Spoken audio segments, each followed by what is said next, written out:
নমস্কার বন্ধুরা, জয়াস কিচেনে আপনাদের সবাইকে স্বাগত। তো বন্ধুরা, আপনারা সবাই কেমন আছেন? আশা করি আপনারা সবাই ভালো আছেন। আজ আমি সম্পূর্ণ নিরামিষ একটা পদ নিয়ে এসেছি। তো বন্ধুরা, আজ আমি বানাবো বড়ার ঝোল। মসুর ডাল আর আলু দিয়ে বড়ার ঝোল বানাবো। খেতে অসাধারণ লাগে। ভিডিওটা প্রথম থেকে শেষ পর্যন্ত দেখার অনুরোধ রইল। আশা করি আপনাদের খুব ভালো লাগবে। আপনারা দুপুরবেলায় ভাতের সঙ্গে যদি এই রকমভাবে বড়ার ঝোলটা বানিয়ে খান, দেখবেন খেতে খুব ভালো লাগবে।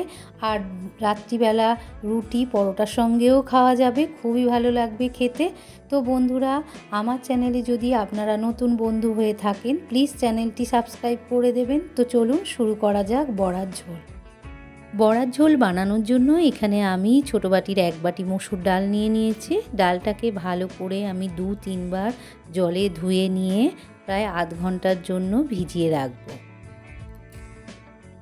ডালটা আমি 25 থেকে 30 মিনিট ভিজিয়ে রেখেছিলাম। এবারে একটা মিক্সিং জারে আমি ডালটা দিয়ে দিলাম, দিয়ে অল্প একটু জল দিয়ে আমি এটাকে পেস্ট করে নেব।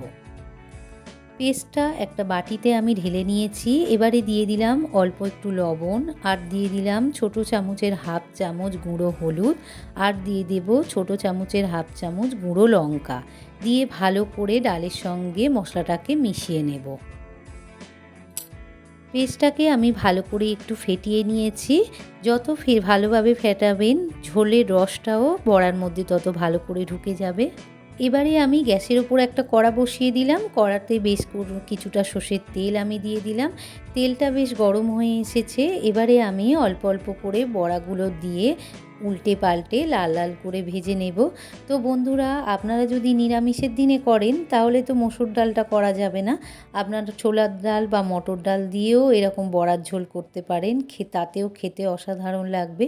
তবে মসুর ডালের বড়ার টেস্টটা বেশি হয়, তাই ঝোলটাও খুব ভালো হয়। এই রকমভাবে যদি আপনারা বাড়িতে একবার হলেও তৈরি করে খান, দেখবেন খেতে খুব ভালো লাগবে আর মনে হবে যেন আবার তৈরি করে খাই। বড়াগুলো বেশ লালচে হয়ে গিয়েছে। এবারে আমি বড়াগুলোকে তুলে নিয়ে একটা পাত্রে নামিয়ে নেব। ঠিক একই রকমভাবে আমি সমস্ত বড়াগুলো ভেজে নেব। সমস্ত বড়াগুলো ভেজে আমি তুলে নিয়েছি। এবারে আমি কেটে রাখা আলুগুলো দিয়ে দিলাম। তো বন্ধুরা, আমি এখানে 2টো মিডিয়াম সাইজের আলু নিয়ে নিয়েছি। আলুগুলোকে এইরকমভাবে কেটে নিয়েছি। এবার আলুগুলোকে নাড়াচাড়া করে লাল লাল করে ভেজে নেব। আলুগুলো ভালো করে ভাজাভাজি করে নিয়েছি। এবারে দিয়ে দেব সর্ষে বাটা। এখানে আমি কালো সর্ষে আর সাদা সর্ষে একসঙ্গে বেটে নিয়েছিলাম 2 চামচ। তো বন্ধুরা, সেই তার থেকেই 2 চামচ আমি দিয়ে দিলাম। আর দিয়ে দেব গুঁড়ো হলুদ। এখানে আমি ছোটো চামচের 1 চামচ গুঁড়ো হলুদ দিয়ে দিলাম। আর দিয়ে দেব গুঁড়ো লঙ্কা, ছোটো চামচের 1 চামচ গুঁড়ো লঙ্কা দিয়ে দিলাম। আর দিয়ে দেব স্বাদ মতো লবণ। এবারে আমি সমস্ত মশলার সঙ্গে আলুটা ভালো করে মিশিয়ে নেব, নিয়ে বেশ কিছুক্ষণ ধরে কষিয়ে নেব। অল্প একটু মশলা ধোয়ার জল দিয়ে দেব, দিয়ে ভালো করে নাড়াচাড়া করে আমি যতক্ষণ পর্যন্ত মশলা থেকে তেল ছেড়ে না দিচ্ছে ততক্ষণ কষিয়ে নেব। হাফ চামচ জিরে বাটা আমি দিয়ে দিলাম বন্ধুরা। জিরে বাটাটা আমি দিতে ভুলে গিয়েছিলাম, তাই আবার দিয়ে আর একটু ভালো করে কষিয়ে নেব। এবারে দিয়ে দেব ছোটো চামচের 1 চামচ চিনি। তো বন্ধুরা, নিরামিষ তরকারি তো চিনিটা দিতেই হবে। হ্যাঁ, কম বেশি আপনারা করে দিতে পারেন, তবে চিনিটা দিলে টেস্ট হয়। আলুর সঙ্গে মশলাটা বেশ কষানো হয়ে গিয়েছে। এবার মশলা থেকে বেশ তেলও ছেড়ে দিয়েছে। এবারে দিয়ে দেব বেশ কিছুটা জল। এখানে আমি বেশ কিছুটা উষ্ণ গরম জল করে রেখে দিয়েছিলাম, সেই জলটা দিয়ে দিলাম। যেহেতু বন্ধুরা ঝোল ঝোল হবে, তাই একটুখানি জলটা বেশিই দিতে হবে। আমি আরেকটু জল দিয়ে দিলাম, দিয়ে ভালো করে নাড়াচাড়া করে 5 মিনিট ফুটিয়ে নেব। 5 মিনিট ফোটানোর পর ঢাকাটা আমি সরিয়ে নিয়েছি।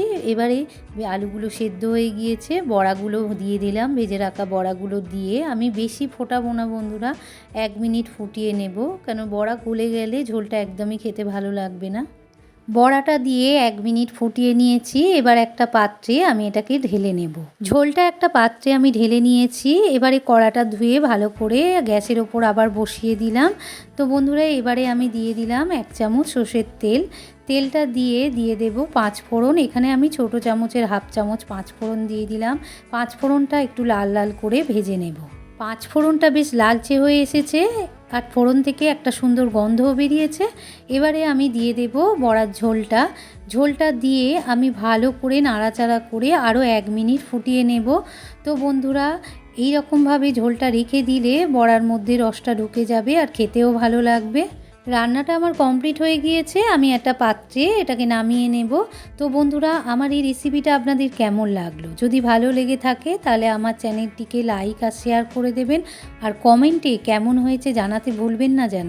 আপনারা সবাই ভালো থাকুন, সুস্থ থাকুন। আবার দেখা হবে অন্য কোনো একটা রেসিপি নিয়ে। ধন্যবাদ।